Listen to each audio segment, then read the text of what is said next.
So when I'm talking about efficacy or the efficaciousness of something, by the way, we're really referring to how effective it is and how effective it goes on to become. A major theme within this course is going to be that within our sessions, a byproduct of lots of what we do, we want to make it the creation of self-efficacy. And what we mean by that is self-efficacy is the perception that someone has of their own abilities. So that is, when you're confident in your own ability to do something, your actual ability is increased. This is very, very true in sports, where the original theory of self-efficacy was built and developed.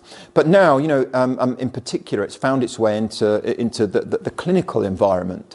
And hypnosis in particular, when someone believes that they are a good hypnotic subject, they become a better hypnotic subject.